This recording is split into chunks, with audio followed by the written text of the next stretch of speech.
partir del año 2000, cuando se terminó de secuenciar el 90% del primer genoma humano, una revolución comenzó a gestarse, la revolución genómica. Los seres humanos cada vez conocemos más sobre nuestro propio código genético, sobre la información que nos vuelve parte de una sola especie, lo que nos vuelve Homo sapiens. De hecho, esta revolución ha llegado a tal punto que el día de hoy los científicos tienen la capacidad de modificar el genoma humano. Esto nos hace tomar conciencia de que esta revolución no debe avanzar sola. Junto con ella, debe aflorar la discusión ética y jurídica que permite establecer quién puede tener acceso a los datos genéticos de las personas. Si existe la capacidad de modificar el genoma humano, ¿significa que debemos hacerlo? ¿Y cómo el ser humano debería modificar al propio ser humano? Ese es el tema del que vamos a hablar el día de hoy en cabina, porque aunque se mencione menos en los medios, la ética y la legislación sí han ido avanzando junto con las ciencias genómicas. Y bueno, claro, a veces con disparidad de recursos, pero ha ido avanzando. Así que para hablarnos de los logros y los retos que tiene la ética y la legislación en materia de genética humana, está con nosotros hoy en Radio Conciencia la maestra Garbiñe Zaraguatari Zavala. Muchas gracias, Garbiñe, me da mucho gusto que estés aquí el día de hoy. También, me encanta estar aquí, qué bueno. Y bueno, les voy a contar un poquito de ella. Garbiñe es licenciada en Derecho y maestra en Bioética y está estudiando un doctorado en Derechos Humanos. Pero aparte, ella es jefa del Departamento de Estudios Jurídicos, Éticos y Sociales del Instituto Nacional de Medicina Genómica, del INMEGEN.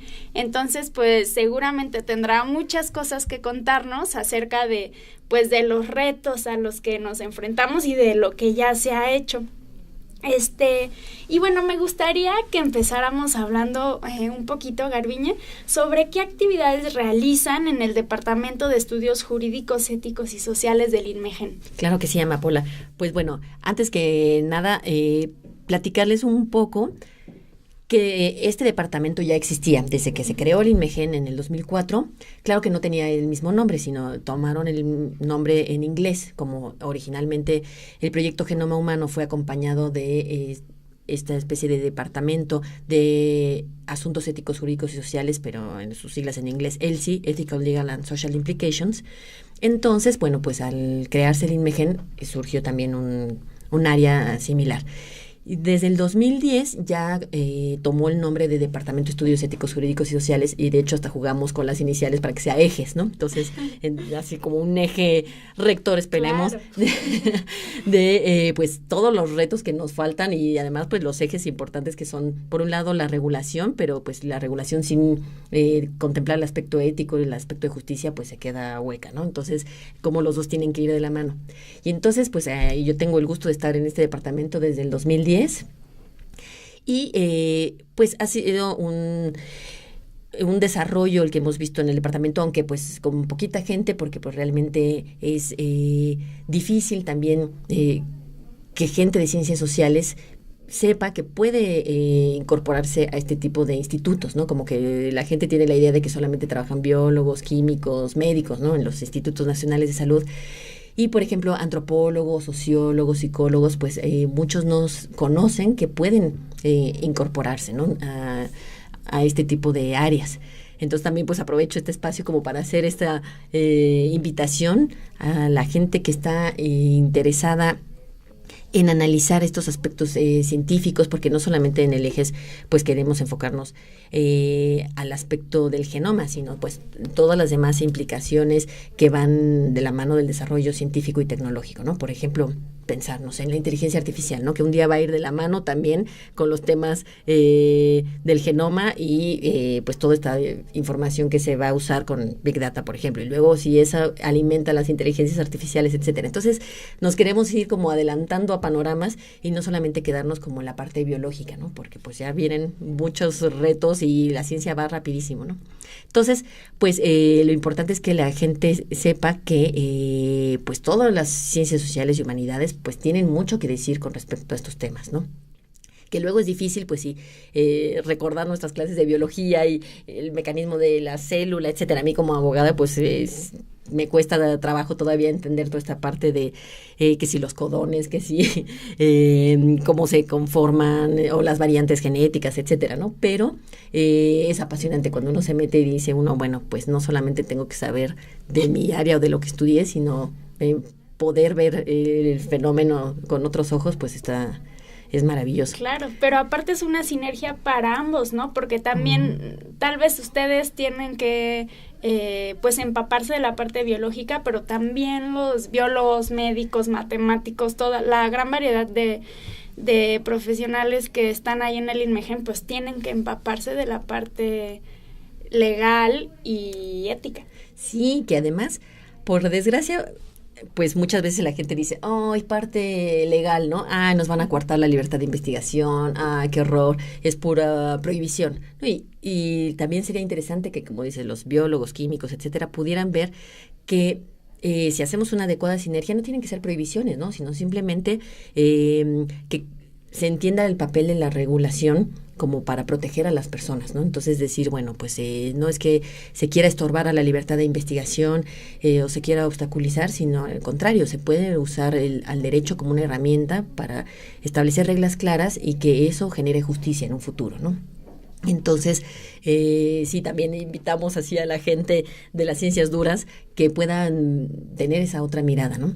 Yo me acuerdo que hace mucho, en una plática, un estudiante me preguntaba, bueno, ¿y por qué tanto estamos viendo aquí el tema del consentimiento informado? Sí, pues nosotros manejamos datos. Entonces yo, bueno, pues sí, qué bien. ¿Y esos datos de dónde salen? Y me dice, pues de unas muestras. Y yo, ¿y las muestras? Pues sí, de una persona. Entonces, justo le digo, pues por eso estamos viendo esto, ¿no? Porque cómo se da luego esa, así como se critica a los médicos de la deshumanización, pues igual luego los científicos tienen esta como deshumanización y pensar que solamente están manejando la caja de Petri, el cultivo celular, y a veces se puede olvidar que pues detrás de esas células hay una persona que dio su consentimiento, que quiso participar en un proyecto de investigación, o si es para una cuestión de diagnóstico clínico, pues un paciente que está esperando un resultado. Entonces, pues sí, yo sé que a veces es más fácil establecer este mecanismo como de desapego, pues también a veces no se sufre, ¿no? Porque me imagino que a lo mejor alguien que está analizando un tumor y dice, esta persona pues sí tiene tal enfermedad. Pero pues también es importante estar siempre recordando que pues gracias a esas personas que participan, todo, pues la ciencia avanza, ¿no? Entonces, claro.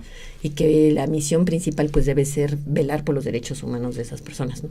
Sí, y bueno, has tocado un punto súper importante y que tengo entendido que pues que tratan mucho y analizan mucho en el departamento, en el EJES, que es la información que manejan los científicos en el INMEGEN y en general los que hagan investigación con seres o materiales humanos, bueno, provenientes de seres humanos.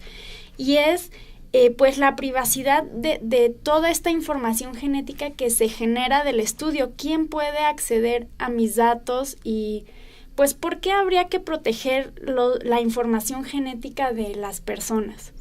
Pues qué bueno que justo hiciste esta distinción entre materiales y la información, ¿no? Porque pues, vamos viendo que en las regulaciones internacionales y en la regulación nacional pues se manejan por separado, ¿no? Aunque la muestra biológica pues es este material fuente de donde que nos va a servir para la investigación. Claro, un tejido, una muestra de cabello, exacto, bueno, no sé, de sangre. Ajá. La biopsia, no sé, de piel, un tumor. Claro. Todo eso, y hay gente que nada más lo ve como puro material, ¿no? Y entonces pensar que tiene dos dimensiones. La parte material que está regulada por distintas regulaciones sanitarias, por ejemplo, está el reglamento de la Ley General de Salud en materia de disposición de órganos, tejidos, cadáveres, etcétera, entonces que maneja esa parte material, ¿no? Pero por otro lado está su dimensión de, bueno, cuando es información, pero además dos tipos de información, ¿no? Por un lado la información personal, que serían los datos que hacen identificable una persona. Entonces, pues este tejido es de Juan Pirulero, ¿no? Pero por otro lado, la información, si vamos a secuenciar esa el ADN de esa persona, pues la información que arrojan los secuenciadores, ¿no? Entonces los millones de nucleótidos ahí secuenciados y ver cómo están dispuestos y si hay alguna mutación en algún sitio donde no debería haber, etcétera. Entonces, esa doble dimensión hasta triple dimensión, porque pues está la muestra biológica, la información personal y la información biológica, pues cómo poder, o el reto sería cómo poder regular de forma adecuada las tres.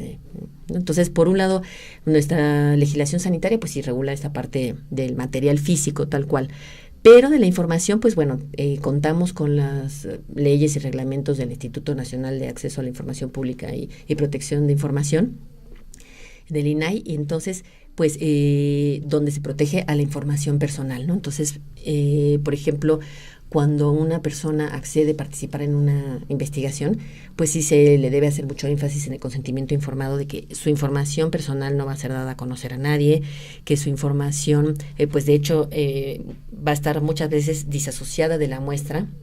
Entonces, el tubo de ensayo puede estar codificado ahí con la sangre con un número y por otro lado en otra base de datos la información de esa persona, su dirección, teléfono, no sé, la información que le pida los investigadores que es necesaria para identificarlo. Igual también pues datos clínicos, ¿no? A lo mejor si es un estudio, no sé, pensando que es una investigación para algo metabólico, ¿no? Entonces a lo mejor le tuvieron que hacer una medición de cintura, sacarle alguna prueba de colesterol, entonces esa información clínica pues también que va a acompañar estos datos personales. Y por otro lado, si tenemos la información genética, pues esa puede estar siempre unida a la información personal o no necesariamente, ¿no? A veces esa información va a distintas bases de datos, ¿no? Por ejemplo, hay bases de datos internacionales de genoma del cáncer o genoma de diabetes, ¿no? Por ejemplo, y entonces ahí en esas bases pues se comparan a ver si hay variantes específicas que digan, pues en esta variante se encontró que tal persona sí la tiene esta mutación y entonces va a desarrollar o no tal enfermedad, ¿no?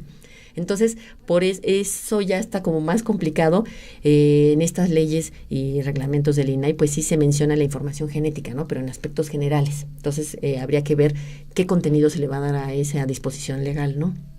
Si solamente se va a entender esa información como algo abstracto que está unido a los datos personales o como ya esta información concreta que va a estar en estas bases de datos y que son las bases de datos de donde luego se hacen las publicaciones científicas.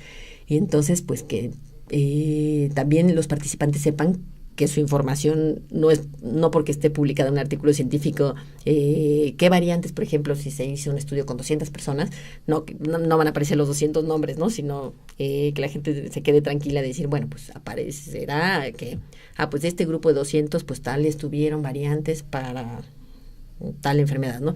Pero ese también luego puede ser el temor de la gente, ¿no? Decir, bueno, ¿hasta dónde se va a dar o no a conocer mi información? Claro.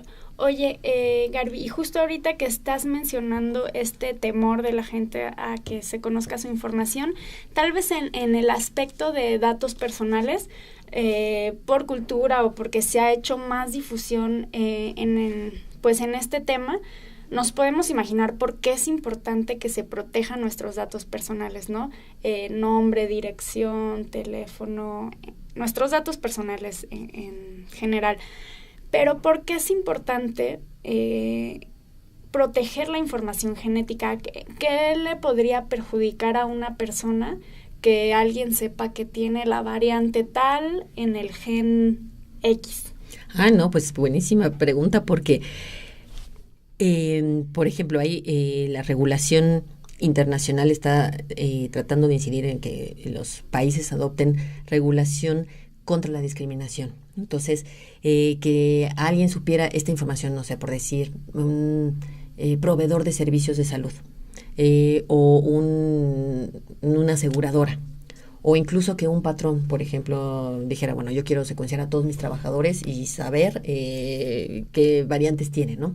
Entonces, es un tema bien delicado porque en algún momento podría también servir esa información para proteger a alguien, ¿no? No discriminarlo, pero se tendrían que dar razones muy específicas. No sé, por ejemplo, hace mucho estaba escuchando que en una federación juvenil de fútbol no sé si en Australia, estaban pidiendo un análisis genético para ver si los chicos tenían esta variante genética que pues los lleva a tener el síndrome, no sé si es de QT largo o algo, ahí sí, desconozco la parte médica, pero el que tienen infartos súbitos, ¿no? Y muerte súbita.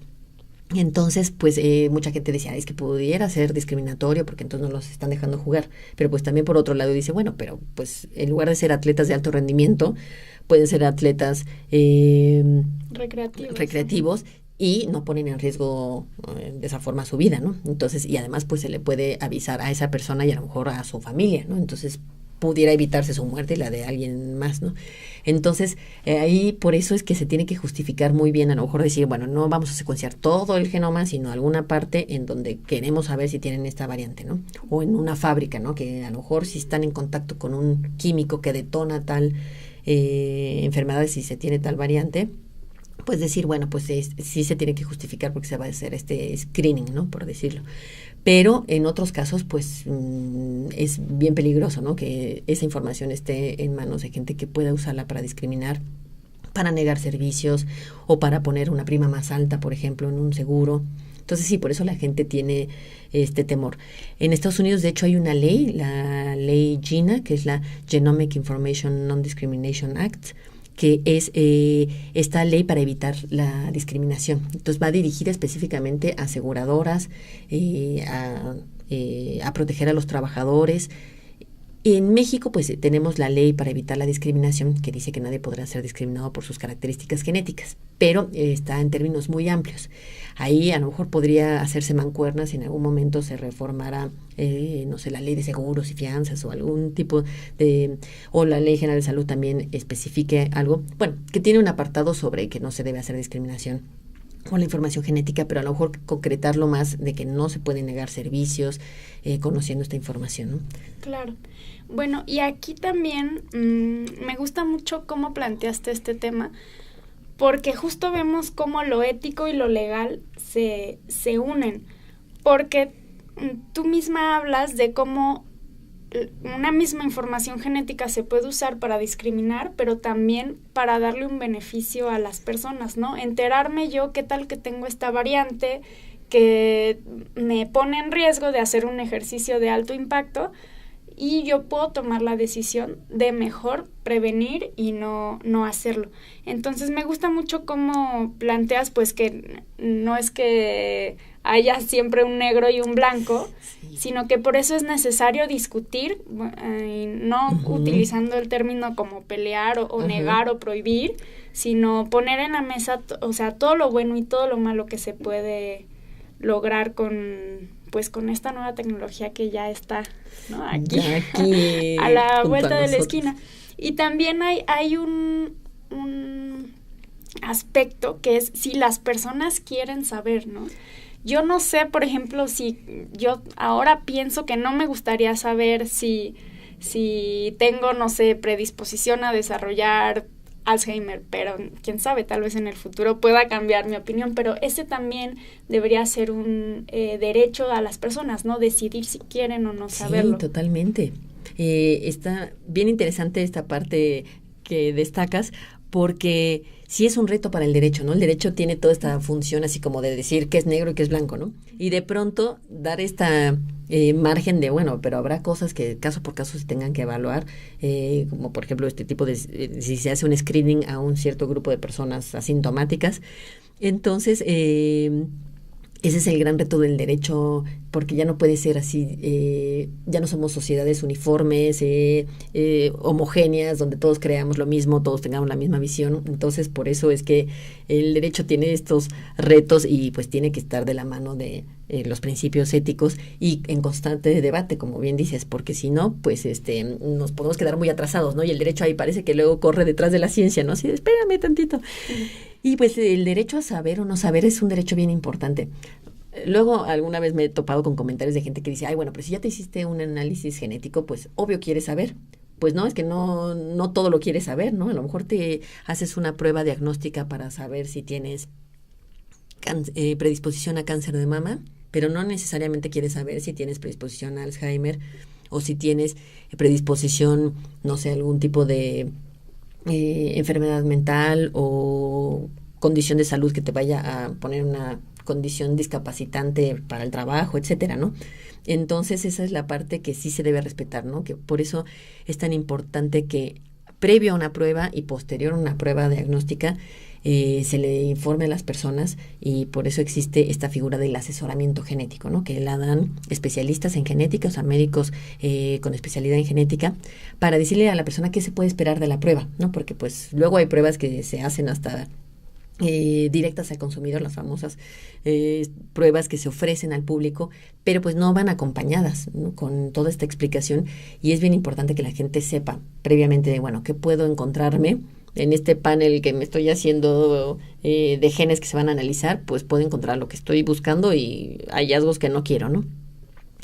Y luego también qué hacer después. Entonces el asesor genético también acompaña a la persona cuando le da la información, ¿no? Porque pues qué difícil decirle a una persona, por ejemplo, pues usted puede tener una predisposición a enfermedad, pero bueno, a lo mejor si con sus hábitos, su estilo de vida, pues nunca se le va a detonar la enfermedad, ¿no? Pero qué complicado cuando usted tiene una enfermedad mendeliana autosómica dominante que le va a dar, ¿no? Porque así ya está en su gen, ¿no? Entonces, pues, ¿cómo acompañar a las personas, pues, en ese duelo, ¿no? Porque, pues, enterarse que pueden tener una enfermedad que los va a poner en una condición muy vulnerable, no sé, por ejemplo, personas con Corea de Huntington, ¿no? Que, pues, empiezan a ver su deterioro en movimientos, deterioro cognitivo, etcétera. Pues, entonces, como asesor genético debe ser bien complicado dar esta información, ¿no? Claro.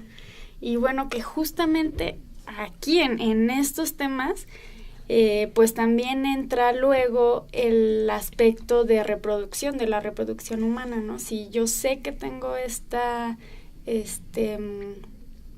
variante o que me va a dar esta enfermedad, ¿qué decisiones voy a tomar en cuanto a mi descendencia? Si la va a tener también, si no la va a tener. Ahí el debate es complicadísimo, porque puede ser que una persona pues tenga esa información genética, y entonces a la hora de que decide tener hijos con otra persona, pues la otra también se tendría que hacer el análisis, o a lo mejor los dos tienen predisposiciones en sus familias y ya saben tal. Entonces, pues bueno, y juntos, ¿cuál sería la probabilidad y el riesgo de que su descendencia se vea afectada por tal enfermedad?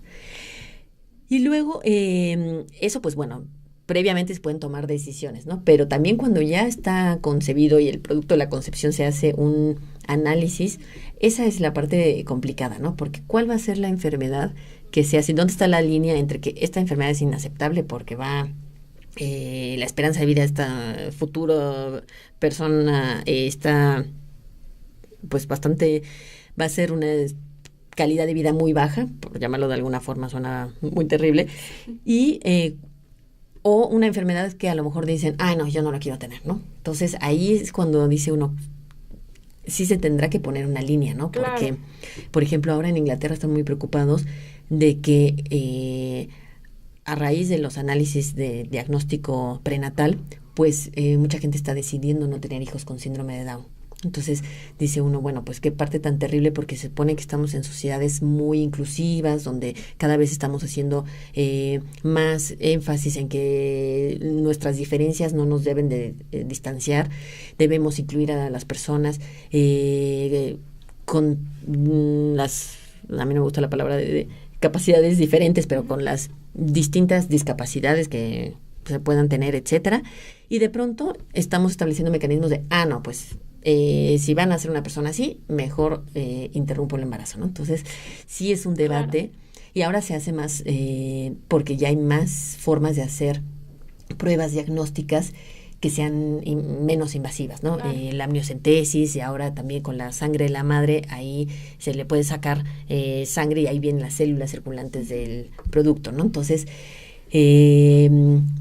esa parte es un dilema bien, bien terrible, ¿no? Claro. Porque pues a lo mejor si es una enfermedad, sí, muy complicada, o por ejemplo, se ha hablado también de los anencefálicos, etcétera, pues bueno, es gran parte de un debate, pero mucha gente también lo quisiera tomar como para cuestiones eugenésicas, ¿no? Decir, no va a tener las características que yo quisiera, no va a tener el color de ojos que yo quisiera, pues claro. No lo quiero, ¿no? Sí, entonces, que las líneas son difusas después, ¿no? O sea, que es pareciera que es fácil saber que es una enfermedad y que no es una enfermedad, pero después se vuelve complejo decidir, bueno, si decido que no quiero que nazca esta enfermedad, pero qué tal que si yo digo, no, es que si es muy chaparrito, va a ser discriminado y su vida va a ser muy difícil. Se vuelve complejo para el derecho y, bien complejo. Y la ética discutir estos temas. Porque además, perdón que te interrumpa, ¿sí? Pero, por ejemplo, hay gente que toma esa condición de salud como una cuestión de identidad. Entonces, por ejemplo, comunidades de gente con discapacidad auditiva, luego quieren que sus hijos también la tengan, ¿no? En lugar de que ellos digan, no, pues que no padezcan lo que yo padecí. No, justo ellos dicen, bueno, pues así van a estar como dentro, inmersos de nuestra condición, todos nos entendemos así, aprenden el mismo lenguaje. Y entonces lo que para unos podemos pensar, ay, no, pues qué terrible condición, a lo mejor. Para otras personas, por supuesto que no es. Entonces, ahí también la cosmovisión nos hace decir, bueno, pues, ¿dónde está esa línea eugenésica donde podríamos decir, de acuerdo al sistema de salud, esto sí es enfermedad o esto no? O que hubiera un catálogo de enfermedades, bueno, como pasa un poco con las enfermedades mentales que están en el DSM, pues no, o sea, al final la condición de salud y enfermedad la vemos tan cambiante cada vez que avanza la ciencia, que dicen, claro. No, pues no, ya no es tan fácil, ¿no? Claro, incluso algunas enfermedades por diferentes etapas de nuestra vida se van presentando de diferente manera. Y pues este es un tema súper apasionante, tan apasionante que ya se nos terminó el tiempo. ¿En serio? Ni nos dimos cuenta, faltaron muchos temas por abordar, pero bueno, por lo menos pudimos alcanzar un poquito a comprender qué hacen un poquito más bien de lo que hacen en el Departamento de Estudios Jurídicos, Éticos y Sociales del INMEGEN.